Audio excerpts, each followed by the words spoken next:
wabarakatuh. Waalaikumsalam warahmatullahi wabarakatuh. Alhamdulillahirabbil alamin. Hadana li hada wa ma kunna linahtadiya laula an hadanallah. Asyhadu an la ilaha illallah wa asyhadu anna Muhammadar Rasulullah. Allahumma shalli wa sallim ala Muhammad wa ala ali Muhammad. Faqala Nabi sallallahu alaihi wasallam, haqqul muslim alal muslim khamsun.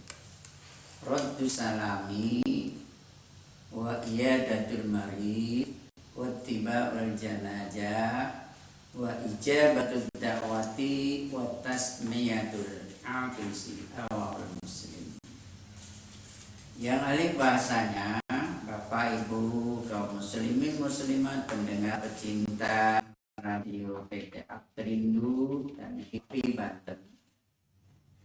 Semoga dan sehat walafiat dan masih menjalankan ibadah di bulan Ramadan ini, khususnya tahun di siang hari, kemudian dia mulai di malam hari.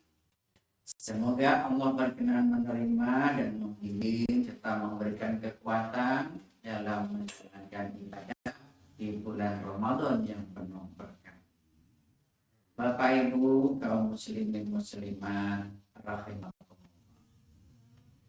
Hak muslim sesama muslim minimal ada 5 perkara, karena ada situn, ada khamsun. Yang pertama salam, yaitu menyebarluaskan salam. Yang kedua menengok orang atau saudara kita yang sedang sakit. Kemudian yang ketiga mengurusi jenazah.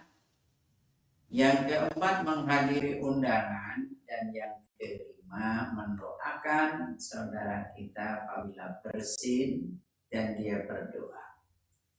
Mari kita mencoba satu persatu kita jabarkan. Ya. Kalau ada hak muslim sesama muslim, tentunya ada juga hak muslim kepada non muslim, ada juga.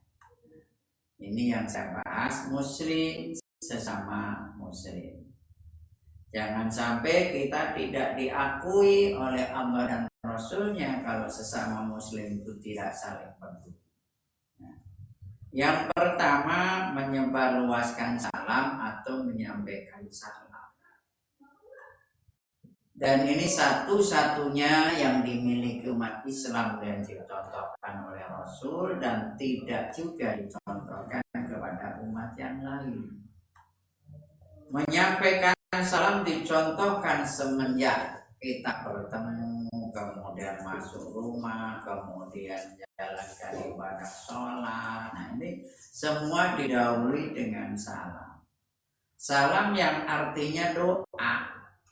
Memang di sana untuk menyampaikan salam hukumnya sunnah, tapi yang menjawab salam itu hukumnya wajib. Itu ke sana. Salam kepada sesama jamaah, kepada sesama orang itu juga dicontohkan salam kepada yang mati. Nah, nanti bahasanya. Ini ya. Salam yang pertama. Kalau kita ketemu sesama muslim dimanapun kita berada, sesama muslim ya, dimanapun kita berada, sampaikanlah ucapan Assalamualaikum. Syukur dikumpulin. Assalamualaikum warahmatullahi wabarakatuh. Nah, ini inti salam tadi adalah kandungannya doa. Jadi sesama muslim ketemu di mana saja itu saling mendoakan. Nah, doa itu sendiri adalah kunci daripada ibadah, senjata bagi orang yang beriman itu doa. Sehingga kita diwajibkan, karena hak itu sama dengan wajib. Kita muslim entah di mana saja, sampaikan doa kita. Mau ketemu di mall, ya saat ini orang sedang memborong tuh ya, di mall penuh di matahari itu ya. Sampaikan salam dulu. Ya, jangan istilahnya ketemu borong nih, itu nanti setelah kita ucapkan salam. Ya, sampaikan salam, kemudian yang diucapkan salam tadi wajib hukumnya menjawab waalaikumsalam. Intinya keselamatan, rahmat dan berkah dari Allah untukmu. Begitu juga yang mendapatkan salam menjawab, membalas. Begitu juga salam dan rahmat berkah dari Allah untuk kalian juga. Nah, ini salam ketemu di mana saja. Kemudian salam waktu kita sholat. Nah, wajib itu salam ke kanan dan ke kiri. Itu salamnya kita 90 derajat. Yang penting nengok ke kanannya itu sampai mata melirik di belakang kita kelihatan. Begitu juga menengok ke kiri. Nah, itu salam kita. Maksudnya apa? Mendoakan makmum kita kalau kita jadi imam. Mendoakan saudara kita di samping kanan sampai belakang, kemudian di samping kiri sampai belakang. Saling mendoakan. Ini kewajiban bagi orang Islam. Nah, ini mendoakan dan hanya dicontohkan oleh orang Islam. Nah, mari kita semua merubah tradisi. Tradisi kita ini bermacam-macam. Kalau di Sunda katanya bilang ampurasun, itu ketemu ya. Kemudian kalau di Jawa itu pulang gitu ya. Kalau kita pendidikan sekolah itu selamat siang, selamat pagi, selamat sore. Nah, itu tradisi. Kita doakan pagi selamat, sorenya ketemu sorenya selamat, malamnya. Nah, tapi kalau assalamualaikum itu dari kita ketemu sampai ketemu lagi itu doa kita berlaku. Ini salamnya, makanya jangan melupakan, jangan mengendengkan masalah salam. Nah, ini masuk rumah juga dicontohkan. 3 kali salam, kalau rumahnya itu saudara kita jelas muslim, sampaikan salam dulu.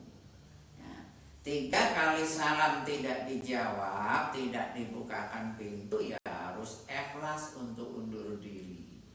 Jangan kita istilahnya mau ketemu orang laki-laki yang nongol perempuan istrinya, kemudian bilang, Pak maaf suami saya masih kerja belum pulang. Jangan kita ya udah saya nunggu aja pengen ngobrol sama ibu. Nah, ini salah. Nggak boleh Ustaz ya. Nggak boleh. Ya harus mau maaf, nanti ada saya kesini sampaikan ya, kapan ada waktu saya akan kunjung kembali. Itu seharusnya begitu. Jangan kesempatan, saya tunggu aja deh, biarin saya ngobrol sama ibu nggak apa-apa. Kesempatan itu dosa, nggak boleh ya. Ini tata cara kita bertamu. Jadi harus seizin kalau kita laki-laki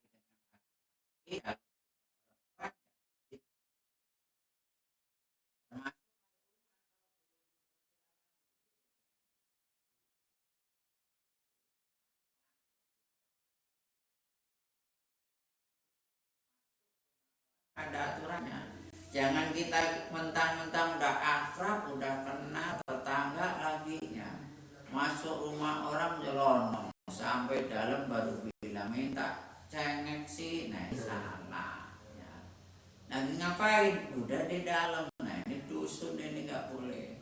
Islam itu dicontohkan akhlaknya mulia sehingga tidak merugikan orang lain, tidak menyalahkan orang lain. Itu salamnya di rumah, di mall, kemudian waktu sholat. Nah, Rasul menyontohkan waktu sholat tadi setelah salam ya, si imam tadi menghadap ke makmum, ada yang menghadapnya lurus, ada yang agak serong.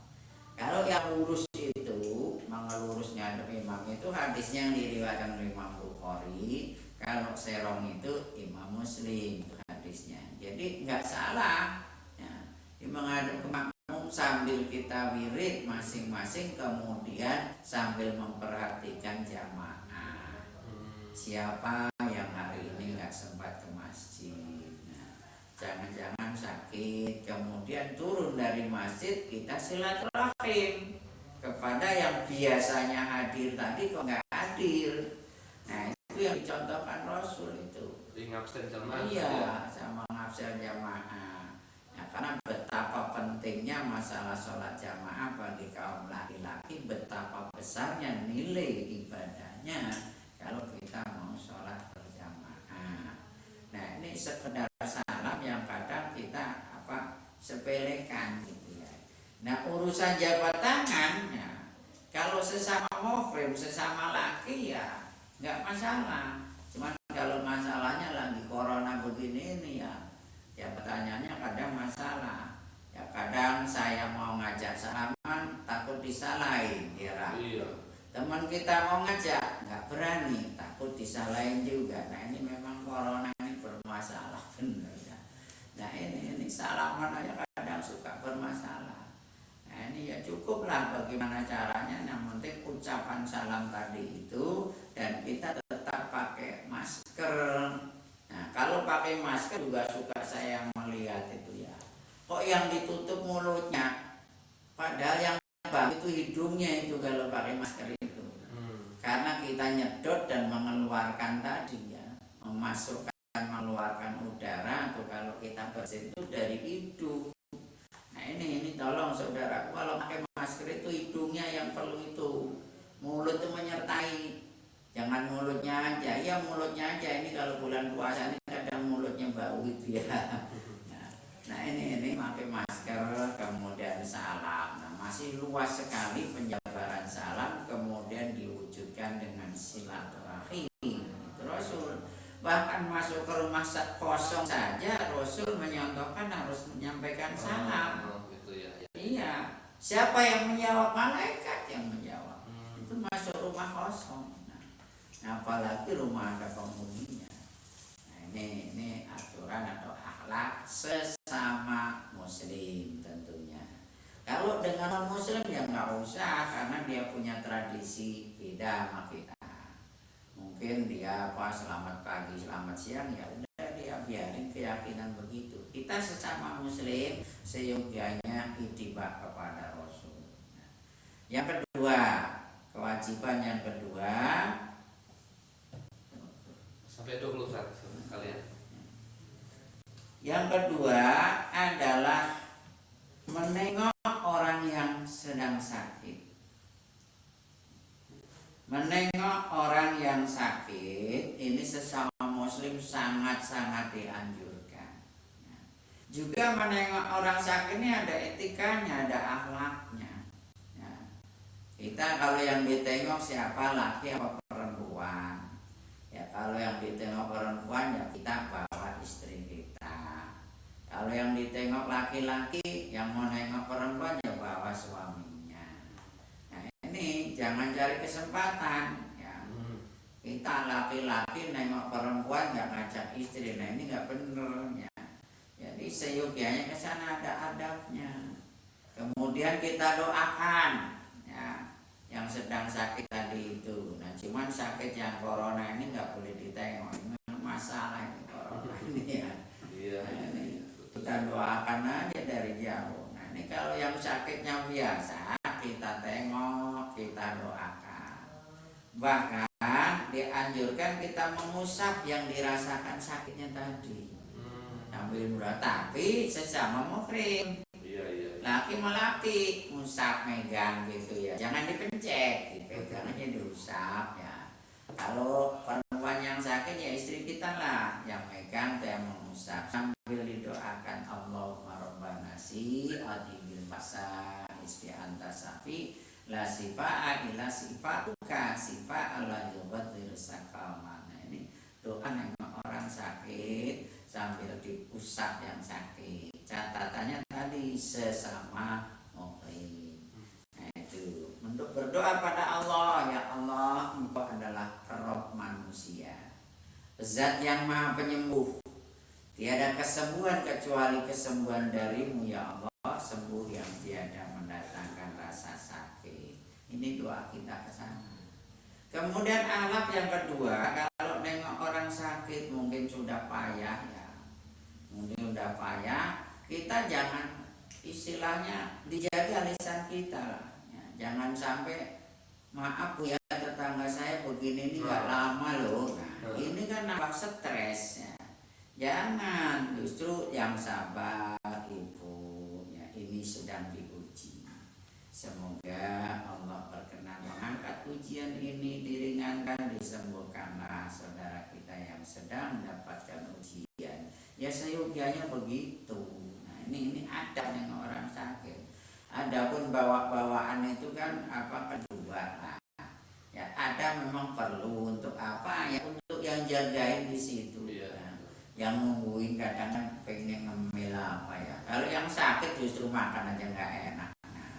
Nah ini pelajaran juga ya, ada ibadah yang suka dilupakan, mudah sekali dilupakan oleh kita itu masalah sedekah sesuap nasi.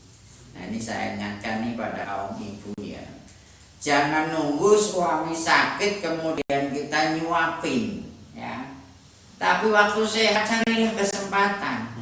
Ya, ini ibadah sedekah yang nilainya lumayan tapi susah dijalankan. Padahal gampang kan. Sesuap nasi untuk suami atau untuk istri itu nilainya sedekah. Nah, tapi kalau suami sedang ngegojot di rumah sakit disuapin nggak enak. Nah ini kita harus bisa ke sana.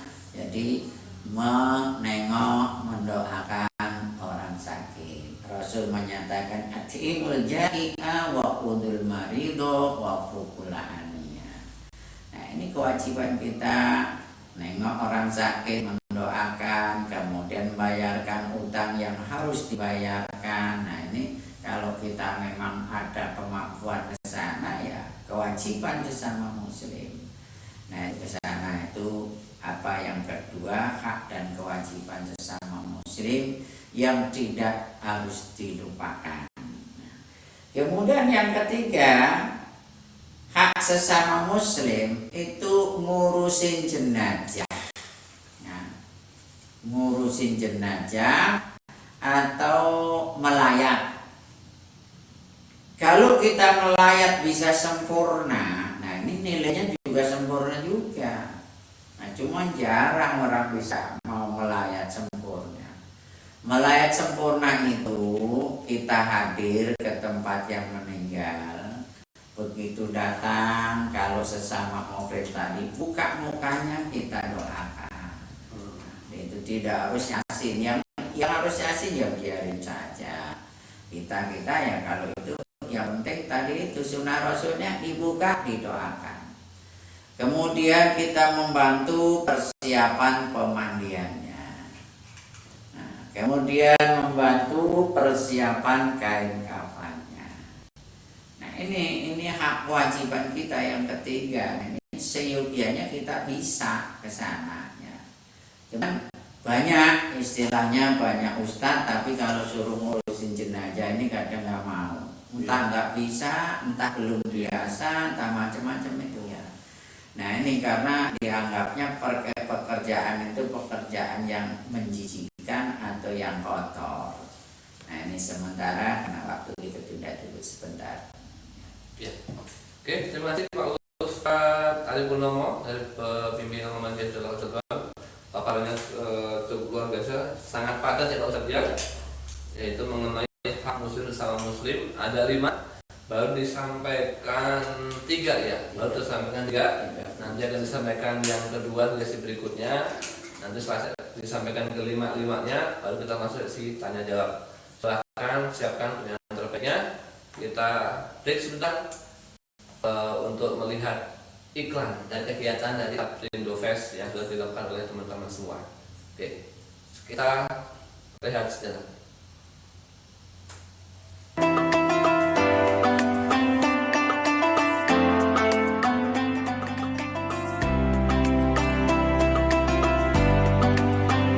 Lagi bersama saya Mas Ito bersama Ustadz Ali Purnomo kali ini dalam acara Tausiah Ramadan dalam rangkaian kegiatan Ramadan Fest yang diselenggarakan oleh Aprindo dan HIPI Banten. Ya, tadi di sesi pertama Pak Ustadz Ali Purnomo sudah menyampaikan mengenai kewajiban buat muslim ya, hak muslim. Hak sesama muslim ada 5, disampaikan 3. Yang pertama adalah Radus Salam, menyampaikan salam. Kewajiban kedua adalah menengok orang yang sakit. Yang ketiga adalah mengurusi jenazah. Nah, masih ada 2 lagi atau mungkin masih ada makanan jenazah. Ini materinya kalau dikupas sebenarnya nggak cukup 1 jam ya Pak Ustadz ya. Tapi gimana caranya nih Pak Ustadz biar padat dan mungkin kita bisa paham setidaknya. Silakan Pak Ustadz. Terima kasih. Kita lanjutkan masalah ngurusin jenazah. Nah, ini kadang juga dicampur dengan tradisi, kadang juga yang berani ngurus caranya nggak benar, yang bisa ngurus nggak berani. Nah, ini urusan jenazah ini ya. Kadang ngurus jenazah juga kasar. Nah, ini yang suka saya temuin ya. Nah, ini ngurusin jenazah itu nggak sembarangnya, perlakukanlah secara santun walaupun itu siapa namanya almarhum atau mayit tadi sudah nggak bernyawa. Nah, ini kewajiban kita ngurusin dari persiapan. Kalau sampai kita menghantarkan ke kuburan, mensolatin, kemudian sampai ikut nurunkan jenazah, ikut pegang cangkul untuk 2-3 cangkul, ini sempurna dalam menghadiri urusan jenazah. Tapi nggak salah juga lah, cuman saya pengennya sholat aja, ya dapat lah ya. Atau yang lain saya pengen nunggu di kuburan saja, dapat. Nah, jadi satu urusan ya, istilahnya satu apa ya, itu dapat nilainya kalau menurut hadis itu ya dapat 1 gunung. Tapi kalau sempurna itu dapat 7 gunung ganjarannya. Nah, ini betapa urusan jenazah tadi itu memang sangat sulit untuk dijalankan, dan yang menjalankan juga ogah-ogahan atau nggak berani ya, apalagi jenazahnya itu habis kecelakaan gitu ya. Nah ini tapi nilai tadi itu yang diberikan oleh Allah imbalannya lumayan. Kita ini berdosa, berbuat salah nggak terasa, tapi kalau ditutup dengan urusan jenazah, ganjarannya untuk nambah sulam itu cukup. Nah, untuk itu ya kami harapkan minimal kita ini bisa ngurusin jenazah keluarga kita, apalagi kalau orang tua kita masih ada. Ini diusahakan ke sana. Jangan sampai orang tua meninggal, orang lain yang ngurusin. Seandainya orang tua kita bisa ngomong, pasti marah itu. Kamu anak saya tak cobokin, tak mandiin sampai 5 tahun, berapa ratus kali mandi, beratus kali kita nyebokin. Giliran orang tua minta sekali dicebokin, malah orang lain yang disuruh. Nah, ini betapa anak yang kurang berbakti pada orang tua. Kalau orang tua meninggal, kok orang lain yang disuruh memandikan, suruh ngurusin. Nah, ini seyogianya kita harus bisa. Ustadz tugasnya membimbing, itu seyogianya membimbing, mengarahkan supaya baik dan benar. Nah, ini urusan jenazah. Kemudian yang keempat, yang biar singkat aja nih. Kalau pengen luas, ada kan training urusan jenazah. Itu baru jelas nanti ya. Kemudian yang keempat, menghadiri undangan. Nah, menghadiri undangan itu ada undangan yang istilahnya VIP. Ada undangan yang mungkin kelas 1, 2, dan 3. Undangan VIP itu bagi orang muslim adalah undangan Allah. Kalau kita diundang dengan kalimat Allahu Akbar, Allahu Akbar, sampai hayya 'alas shalah, hayya 'alal falah, ini Allah yang undang. Seyogianya kita berani meninggalkan aktivitas, sedang apakah kita tinggalkan. Apalagi sekedar rapat ya. Ini kalau di perusahaan udah adzan rapat nggak selesai, perusahaan nggak bakal maju kalau mengabaikan panggilan Allah. Nah, makanya ini seyogianya di perusahaan tuh ditradisikanlah waktu sholat itu ya istirahat dulu, tepat waktu untuk memenuhi panggilan Allah. Yang memberi rezeki kita Allah, yang memberi kehidupan kita Allah, yang bikin perusahaan maju juga Allah. Nah, ini jangan mengabaikan masalah undangan VIP ini. Ini VIP undangan itu. Jangan sampai VIP dijadikan nomor 3, justru yang nomor 3 jadi VIP. Contohnya apa? Kalau kita diundang tetangga hajatan, mungkin bisa di Koreng atau di Laguna itu ya. Undangan jam 11, jam 10 udah siap-siap. Bahkan kaum ibu dandan aja nggak cukup sejam. Nah ini kenapa sama Allah nggak segera penuhi? Diundang sesama manusia ini bisa begitu. Berarti ini secara nggak kita sadar ini kita berbuat syirik ya, menduakan Allah secara tidak kita sadari. Nah ini mudah-mudahan ya yang mendengarkan apa yang saya sampaikan melalui PT Apterindo ini bisa yang kemarin sudah yang akan datang. Nah ini seyogianya ke sana. Jangan sampai undangan Allah diabaikan, undangan sesama manusia dinomorsatukan. Nah, ini contohnya tadi itu, ya. Undangan teman, undangan apalagi yang undang itu wali kota. Tampil ya. Itu belum waktunya udah nongkrong, yang wali kota yang undang. Tapi apakah kita juga nongkrong belum ada menjadi masjid? Enggak. Ya. Kita seringnya kita suka telat berjamaah. Kadang juga cuek. Nah ini undangan Allah, undangan sesama manusia. Ini seyogianya kita bisa membedakan mana yang harus diutamakan, tentu ya. Kemudian yang mengundang juga seyogianya kalau kita mengundang untuk acara mungkin pernikahan apa sajalah, siapkanlah kursi tempat duduk para tamu itu secukupnya.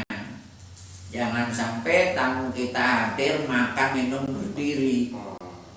Nah itu melawan sunnah Rasul itu ya. Tidak ada kata darurat, nggak ada. Kalau si pengundang sudah menyiapkan kursi secukupnya, tamunya nggak mau duduk, yang dosa tamunya, ya, yang dosa tamunya. Karena makan minum berdiri itu bukan contoh orang yang muslim, bukan. Ya. Kalau muslim itu makan minum duduk, bukan berdiri. Pernah saya baca hadis itu, Rasul menemukan sahabatnya sedang mungkin dari mana saking hausnya, begitu nyampe rumah langsung nenggak air berdiri, ditegur sama Rasul, muntahkan yang kamu minum, ulangi minum lagi sambil duduk. Nah ini betapa pentingnya masalah makan minum itu harus duduk. Belum menurut kesehatan, menurut dokter itu nggak benar ya. Menurut dokter itu kalau kita minum langsung itu nggak melalui proses gitu, nanti langsung keluarnya juga kencing. Nggak proses. Yang penting kalau yang diminum air putih doang. Kalau yang diminum, yang dimakan itu mengandung vitamin, protein itu kan harus proses dulu. Nah itu dengan berdiri tadi sebetulnya merugikan diri kita sendiri ya. Nah ini ada undangan dan yang mengundang persiapanlah di sana. Kemudian kadang kita juga suka campur adul nggak karuannya. Ngundang pengantenan hajatan diawali dengan tausiah, nasihat sama ustadz ya. Ustadznya selesai saweran dangdutan. Nah, ini nggak pas sesama muslim begitu itu. Nah ini sama dengan menyampur adukkan antara yang hak dengan yang batil. Ya. Padahal kita tahu wa qul ja'al haq wa ja'al batil innal batila kana zahuqa, sampaikan kebenaran itu ya. Di situ memang ya menyampaikan kebenaran itu resikonya berat ya. Itu tapi kita harus berusaha untuk bisa menyampaikan kebenaran tadi, tidak menyampur adukan. Wala talbisul haqqa bil batili wa taktumul haqq wa antum ta'lamun. Jangan kamu campur adukan antara yang hak dengan yang batil, padahal kamu tahu mana yang hak, mana yang batil. Nah ini urusan undangan, mudah-mudahan pelajaran bagi kita yang sudah-sudahlah. Yang akan datang kita harus berusaha semaksimal mungkin untuk bisa mengikuti jejak langkah Rasulullah karena kita ini orang muslim. Nah itu seyogyanya ke sana. Mungkin satu poin lagi ya. Iya, kita beri dulu. Ya, beri dulu. Ya. Oke, terima kasih sekali Ari Purnomo. Paparannya ini luar biasa, luar biasa padat ya. Terpaksa karena waktunya terbatas, jadi dipersingkat ya Pak Ustadz ya. Nanti di lain kali nanti kita bisa bicara panjang lebar lagi mengenai salah satu bahasannya aja. Jadi dari hakul muslim ada 5, ini sudah disampaikan 4. Yang ketiga adalah mengurusi jenazah. Yang keempat adalah menghadiri undangan. Masih ada satu poin lagi mengenai hak sesama muslim. Kita break dulu, kita lanjutin setelah break. Nanti kita langsung lanjut dengan sesi pertanyaan. Sekarang pertanyaan terbaik Anda. Masih bersama kami Ramadan Fest Update dari Banten, menebar makna manfaat bersama.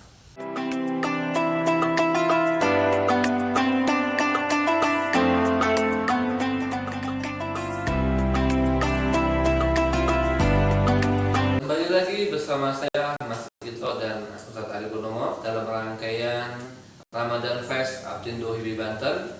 Dalam masa terusnya Ramadan, pada kesempatan kali ini kita masuk sesi ketiga. Masih ada satu poin lagi mengenai hak sesama muslim yang akan disampaikan oleh Ustadz Ari Purnomo. Nanti kita akan lanjutkan dengan sesi tanya jawab. Silakan, silakan Ya. Ustadz. Terima kasih saudaraku, Bapak Ibu kaum muslimin muslimat yang dimuliakan Allah.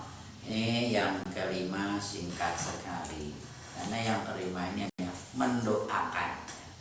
mendoakan saudara kita yang bersin. Makanya bersin itu harus berdoa sehingga yang mendengarkan mendoakan. Bahkan ada, saya pernah baca hadis itu, Nabi Adam waktu diciptakan kemudian dimasukkan roh itu pertama kali dia bersin.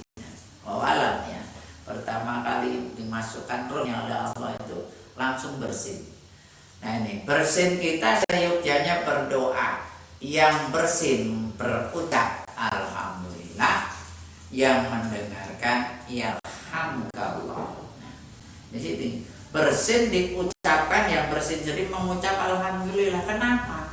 Alhamdulillah saya masih bisa bersin. Nah, berarti saya ada kehidupan. Tuh. Karena contohnya tadi Nabi Adam begitu hidup langsung bersin. Nah, untuk kita kalau masih bisa bersin berarti masih ada kehidupan. Kemudian kebiasaan di antara kita ini kalau bersin itu akan biasanya akan ada flu ya pada diri kita.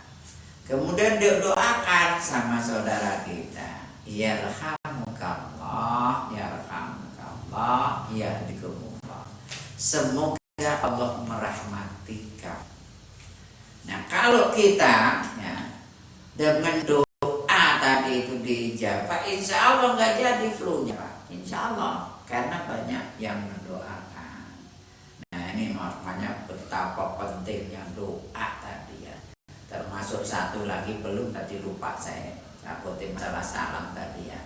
Itu yang satu lagi salam kepada orang mati. Saya sampaikan ya. Salam pada orang mati itu kalau kita lewat kuburan, contohnya orang di Cilegon, di Tegal, Capek, di Ngabei, di makam Balung, makam Ngabei yang di kota sini Pak. Nah itu kita disunahkan untuk mengucapkan salam. Assalamualaikum ya ahli kubur minal muslimin wal muslimat wal mu'minin wal mu'minat. Nah ini Pak Inna insya Allah bikum lahikum. Ini satu-satunya salam yang tidak harus dijawab atau menunggu jawaban. Nggak harus nungguin jawaban. Kalau dijawab malah kita lari nanti. Itu menyampaikan salam pada ahli kubur. Nah ini orang mati aja masih didoakan, apalagi sesama hidup gitu. Nah ini saling mendoakan apabila kita bersin. Kalau yang bersin lupa diingatkan, baca alhamdulillah gitu bersin. Nah baru kita doakan yarhamukallah. Nah, itulah yang bisa saya sampaikan, rangkaian dari hak dan kewajiban sesama muslim minimal ya. Ada 5 bahkan lebih. Kalau situn itu yang satunya adalah saling berpesan, saling mengingatkan, saling minta nasihat. Nah, itu yang keenamnya. Nah, ini silakan barangkali ada apa tambahan dari saudaraku atau saling sharing untuk saling mengingatkan, monggo silakan. Ya, terima kasih Pak, sudah disampaikan 5 hak sesama muslim. Jadi kalau boleh saya ulang kembali, yang pertama adalah rodus salam, ya, menyampaikan salam. Yang kedua adalah menengok orang sakit. Yang ketiga adalah mengurusi jenazah. Yang keempat adalah menghadiri undangan, dan yang kelima adalah mendoakan orang yang bersin. Nah, kita selanjutnya masuk sesi tanya aja Pak Ustadz. Ini ada beberapa pertanyaan Pak Ustadz yang sudah muncul nih di saya. Nah, ini mengenai salam ya. Salam nanti kalau disampaikan Pak Ustadz, kalau assalamualaikum warahmatullahi wabarakatuh itu adalah wilayahnya umat Islam ya Pak Ustadz ya. Nah, tapi di Indonesia itu sekarang sudah sebenarnya sudah menjadi budaya gitu ya. Seperti halnya peci sekarang ya. Orang kalau lantik menjadi menteri wali kota, nah kalau menjadi menteri misalkan mau disumpah atau menghadiri undangan, dia udah pakai peci, berarti dia non muslim gitu ya. Nah, saya sudah salam, sudah jadi kebiasaan kita di kita bahwa kalau kita salah, kalau mengawali pidato, yang pidato untuk orang non muslim, dia mengucapkan salam. Itu bagaimana kita sebagai umat muslim menerima atau mendengar umat non muslim menyampaikan salam kepada kita. Satu, yang keduanya masih mengenai salam.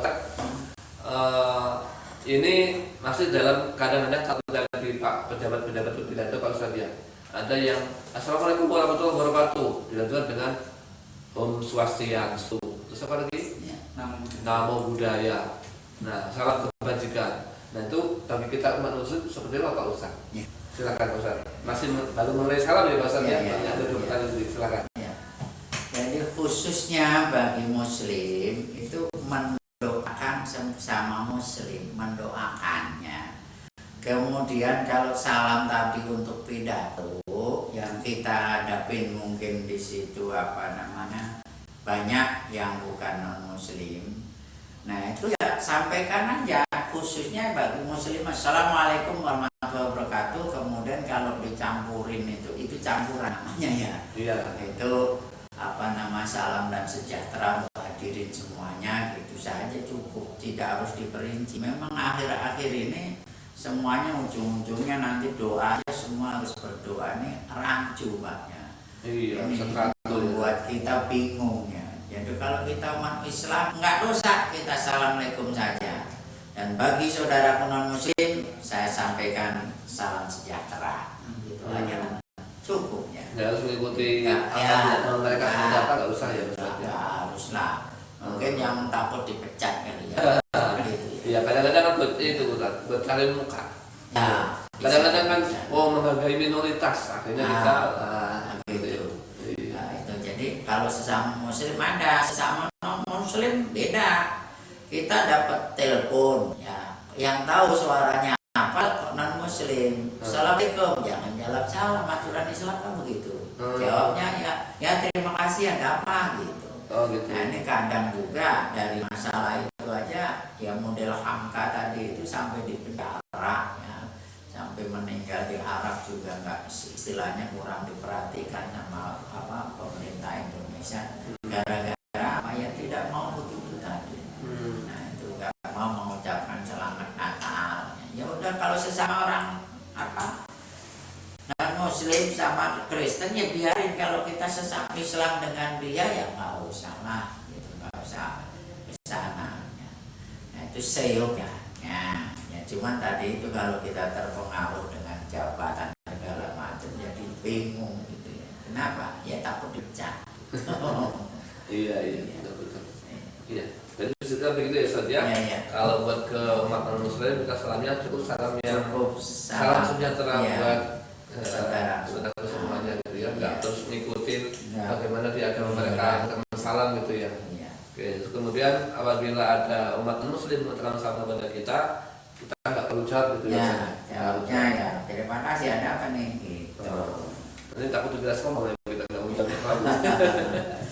Tapi memang tuntunan seperti itu ya. Ya, tuntunan ya. Tadi tuh kembali lagi. Kalau hak ya katakan hak, kalau batil ya batil gitu Ya. Ustaz ya. Kewajiban kita suruh begitu. Iya, betul. Oke, itu pertanyaan mengenai salam. Yang kedua ini mengenai ini Pak Ustaz. Ini juga fenomena Pak Ustaz. Ya. Fenomena ini. Kalau kita datang ke orang meninggal dunia, Ya. itu sering kali yang apa tuh keluarganya itu menyediakan makanan. Menyediakan makanan untuk para apa tuh namanya? Yang layak gitu. Nah, itu apakah boleh kita ikut makan di situ? Iya. Bahkan mungkin berkembang lagi, nanti nggak cuma saat kejadian saat jenazah itu masih ada di tempat gitu ya, saat sudah setelah meninggal saat itu hari itu, bahkan mungkin nanti ada 2, ada 3, 7, segala seterusnya gitu. Iya. Seperti Pak Ustaz. Ya, itu istilahnya apa ya? Ngeriung ya. Iya. Nah, itu kan bermacam pendapat. Ya. Ada karena tujuannya sedekah supaya mendoakan tadi ikhlas gitu. Nah, doa ikhlas ya Allah nyampe. Nah, itu ke sana, itu upacara yang itu apa tradisi atau budaya Pak ya. Iya. Budaya tradisi itu yang itu ya biarin saudara kita melakukan, biarin, nggak harus kita larang. Kemudian kalau kita ibaratnya nih tetangga meninggal, kemudian kita diundang untuk apa acara doa, kemudian makan-makannya. Kita punya kiat Pak, kalau acara begitu ya kita bawa makanan dari rumah, dicenteng pakai plastik minum, sehingga kita makan minum punya sendiri. Jadi termasuk meringankan yang punya rumah. Itu apa salahnya ke sana? Kita di situ habis doa pada ngemil kacangnya, kita bawa kacang lah, biasanya kacang kan gitu ya. Terus itu ya kalau perlu mungkin kiri kanan kita suka ngerokok, nah itu ada kita, jadi kita siasati karena itu tradisi. Kemudian kita apa namanya dicemooh ya, kalau kita nggak ngikutin kita kehilangan saudara atau gimana ya, padahal itu kan tradisi ya. Iya. Jadi kalau kita nggak makan juga nggak masalah. Nah itu kalau makan sebelum lewat 3 hari. Nah, kalau sudah lewat 3 hari ada yang menghalalkan karena batas duka cita tadi itu ya, batas berduka itu Rasul menyatakan 3 hari batas berduka.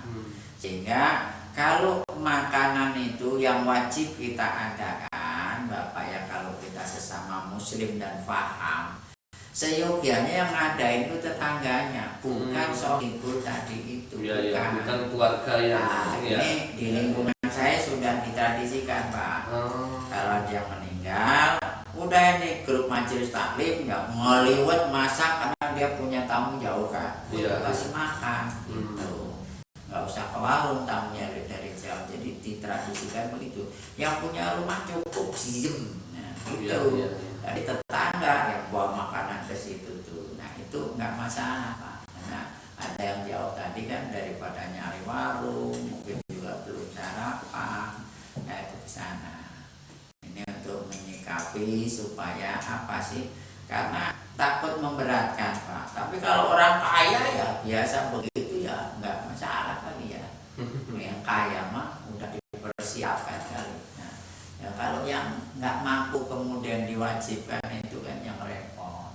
Jadi kita yang harus menyediakan, menghormati keluarga jauhnya yang kena musibah tadi itu. Kita hormati, kita sediakan makanan untuk menjamu yang punya rumah dan yang tamunya dari jauh.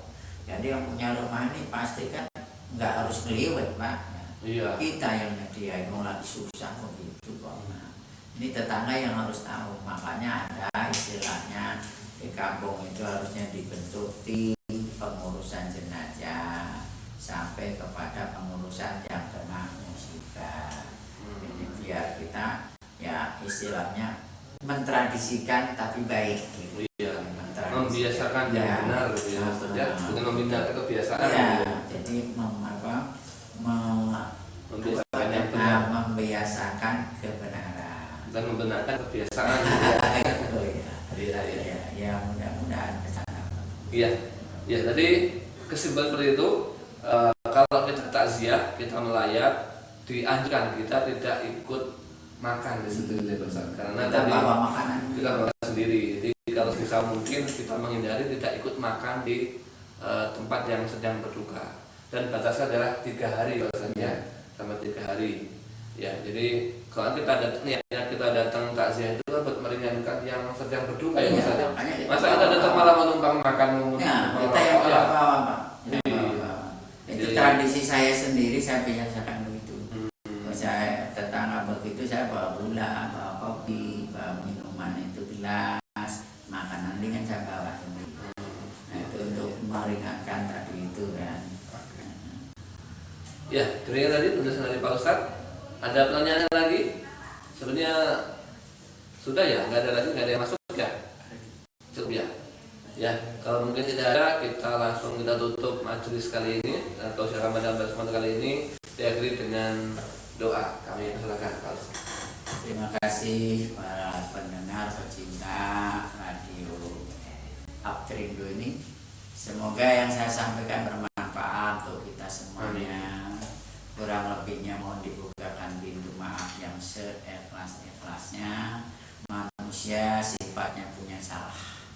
Kebenaran datangnya dari Allah, kesalahan dari pribadi saya. Semoga saat ini saudara kita yang sedang diuji dengan beban macam-macam beban, Allah berkenan untuk meringankan bahkan mencabut beban tadi. Yang kita harapkan Allah memberi kesempatan, diberilah kita kesehatan, kemudian bisa menunaikan ibadah Ramadan ini dengan sempurna. Diberi kesehatan, diberi petunjuk, diberi semangat. Mudah-mudahan sehingga kita bisa memaksimalkan Ramadan dengan ibadah dan ibadah. Al-Fatihah. A'udzubillahi minasyaitonir rajim. Bismillahirrahmanirrahim. Alhamdulillahirabbil alamin arrahmanir rahim maliki yaumiddin. Iyyaka na'budu wa iyyaka nasta'in ihdinas siratal mustaqim. Shiratal ladzina an'amta 'alaihim. Amin ya rabbal alamin. Lakal hamdu ya ma'bud ya al-jalali wal ikram. Allahumma shalli wa sallim ala sayyidina Muhammadin wa ala alihi wal akhirin. Wa barik wa sallim ala tabaraka kulli sahabati Rasulillah ajmain. Allahumma ighfir lil muslimina wal muslimat wal mu'minina wal mu'minat al ahya minhum wal amwat innaka sami'un qaribun mujib. Allahumma inna nas'aluka salamatan fid din wa afiyatan fil jasad wa ziyadatan fil ilmi wa barakatan fil rizqi wa taubatan qabla al maut wa rahmatan indal maut wa maghfiratan ba'dal maut wa najatan minan nar wal afwa indal hisab. Rabbana zalamna anfusana wa illam taghfir lana wa tarhamna lanakunanna minal khasirin. Rabbana taqabbal minna siyamana wa sholatana wa ruku'ana wa sujudana wa qira'atana wa shadaqatana wa rabbana taqabbal minna innaka antas samiul alim wa tub alaina innaka antat tawwabur rahim. Rabbana hab lana min azwajina wa dhurriyyatina qurrata a'yun waj'alna lil muttaqina imama waj'alna lil muttaqina imama. Rabbana atina fid dunya hasanah wa fil akhirati hasanah wa qina azabannar. Bi fadlika subhana rabbika rabbil izzati amma yasifun wa salamun alal mursalin walhamdulillahi rabbil alamin. Nasrun minallahi wa fathun qarib wa basyiril mu'minin. Billahi taufiq wal hidayah. Assalamualaikum warahmatullahi wabarakatuh. Waalaikumsalam warahmatullahi wabarakatuh. Ya, demikian tadi para pemirsa Uptrindo HIPI Banten dan kegiatan Ramadan Fest 2021 1442 Hijriah, yang dimana pada tausiah Ramadan kali ini disampaikan oleh Ustaz Kadi Purnomo, dan mungkin ini adalah terakhir ya Ustaz ya, terakhir dari kegiatan kali ini, dan kita semoga nanti tahun depan kita bertemu lagi Pak Ustaz ya, sesuatu dengan doa ya, bahwa kita agar bisa bertemu lagi dengan Ramadan tahun depan Pak Ustaz. Terima kasih kami dari Aprindo dan DIV Banten dalam menjalankan acara ini. Tentu banyak salah Pak Ustadz, kepada Pak Ustadz banyak kekurangan, kami mohon yang sebesar-besarnya, dan kami ucapkan terima kasih atas kesediaan Pak Ustadz untuk bisa berbagi ilmu kepada kami semua. Ya, saya Ito undur diri dari acara Tausiah Ramadan pada kesempatan kali ini. Kita bertemu lagi di hari Jumat besok bersama Ustadz Maftuhi di jam yang sama di jam 12 siang. Kami permisi undur diri. Kita akhiri dengan doa akhir majlis. Subhanallahumma wa bihamdika asyhadu an la ilaha illa anta astaghfiruka wa atubu ilaik. Wassalamualaikum warahmatullahi wabarakatuh.